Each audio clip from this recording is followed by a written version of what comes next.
तेलंगणातील भद्राद्री कोटागुडेम जिल्ह्यातील गुंडाळा प्राथमिक आरोग्य केंद्रात एका गर्भवती महिलेचा आणि तिच्या नवजात बाळाचा उपचारादरम्यान मृत्यू झाल्याची धक्कादायक घटना समोर आली आहे। या घटनेमुळे आरोग्य व्यवस्थेतील त्रुटींवर प्रश्नचिन्ह निर्माण झाले असून राज्य मानवाधिकार आयोगाने याची गंभीर दखल घेतली आहे।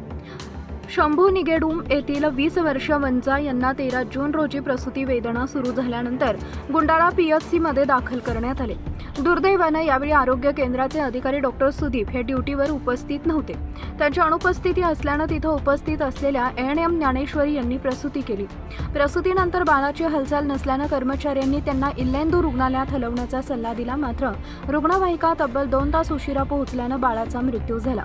त्यानंतर प्रसूतीनंतर होणारा अतिरिक्त स्त्राव थांबत नसल्याने वनजा यांना खम्मम सरकारी रुग्णालयात हलवण्यात आलं। तिथे उपचारादरम्यान त्यांचाही मृत्यू झाला।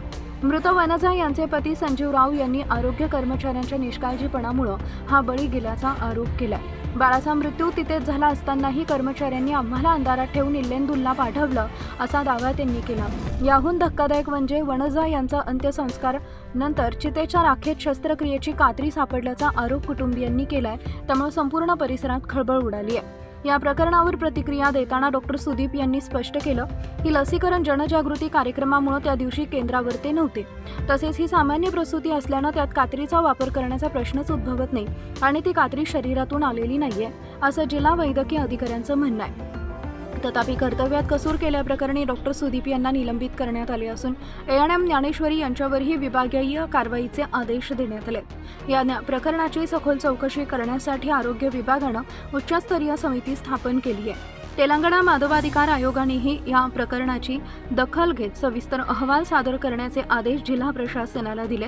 ही घटना दुर्गम भागातील आरोग्य सेवांच्या सज्जतेवर आणि तेथील कर्मचाऱ्यांच्या जबाबदारीवर मोठे प्रश्नचिन्ह निर्माण करणारी ठरली आहे।